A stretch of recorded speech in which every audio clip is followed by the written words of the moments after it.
My name is Phyllis I'm a Wiccan priestess, the founder of the tradition of Ara. So what people always want to know about is magic. Do Wiccans practice magic? Do witches practice magic?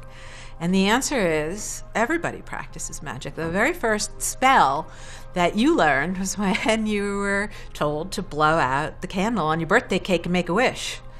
The fact is everybody's practicing magic, and we're doing it all the time. We just don't know it. We do it in a conscious way and a responsible way, because that's what Wicca is. It's a path of personal responsibility. It's a spiritual path, but it's a path of personal responsibility. What is magic, then? That's the question. What's magic? And there is a wonderful old classic definition that most people know about.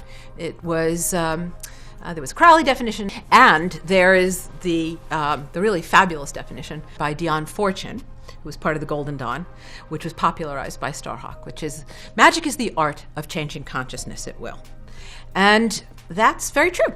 A lot of what we do is about shifting consciousness from the mundane, the beta consciousness of not getting hit by a car when you cross the street, to what you could call magical consciousness, which is awareness of the sacred that's present in the world, awareness of non-ordinary reality, awareness of the signs and the indications, the messages that you're getting from the sacred, aware of its presence in the world that you're in, as well as in yourself. But consciousness is not just about the mind. The old model said you cast a circle, you chanted or you danced to raise energy, but essentially what you were doing was visualizing. You were using creative visualization, which is very popular now. You were visualizing the outcome of the event.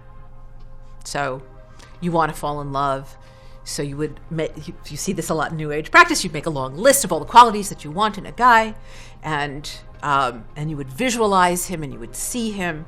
And in Wiccan practice, in old indigenous practices, in magical practices, you would then raise energy, which is generally done with chanting or dancing or running or something sort of athletic.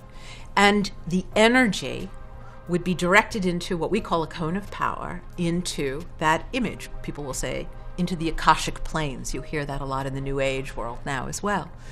And then it would manifest. I have a lot of problems with this old definition, which I talked about at length in witchcrafting. First of all, I think magic is not just about the projection of a thought form or the projection of your will, which was the Crowley portion of the definition. It is about changing the outcome of events through your energy, through your intent. It is all of those things. But that definition is much too limited because it's confined, from the neck up. It's about consciousness, a little bit about will, and a little energy generated by the body.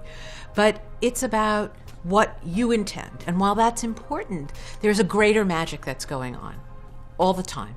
And that's the magic of a sacred world. That's the magic of a world that is divinely alive and aware of you. It's the magic that you experience once you've encountered the divine in the world. When I had to write the first book, I realized that the most profound magic that I wanted to write about was not this spell or that spell or whatever, although those can be wonderful and they can manifest.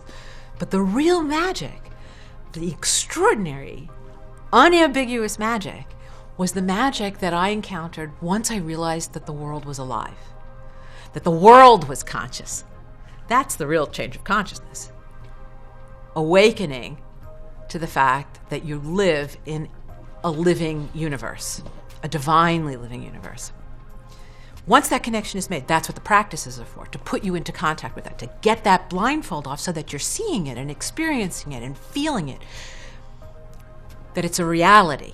It's not imagined, it's not imaginary, it's not supernatural. Magic is not supernatural.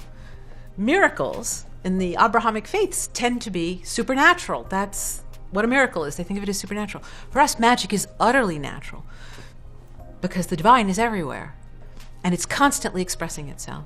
And once you've had that connection, once you've made that discovery, And the relationship starts, the dance starts. It's the universe that's leading you. I think it does this for all of us. It's just that some of us pay attention. Those of us called to this path, and I think it's a path that anybody can practice because it's practices that anybody can master.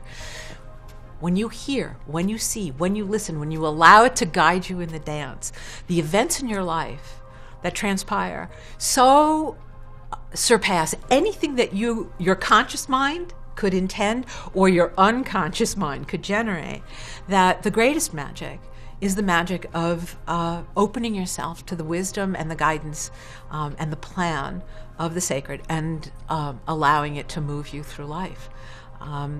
The experiences that you have will be nothing short of magical. They will reflect your intentions, and sometimes they won't. They'll reflect the opposite of what you intend. But in the pattern that you begin to discern, which has a lot to do with understanding mythology and understanding symbolism and being able to read signs, the vocabulary, all that stuff. As you master all of that, what you begin to see is that you're living an adventure that exceeds anything that you could have intended with a simple spell. The greatest spell is the spell of opening yourself to the divine and letting it guide you. And when you do, your life becomes your magic. And that is the greatest lesson. Your life is your magic.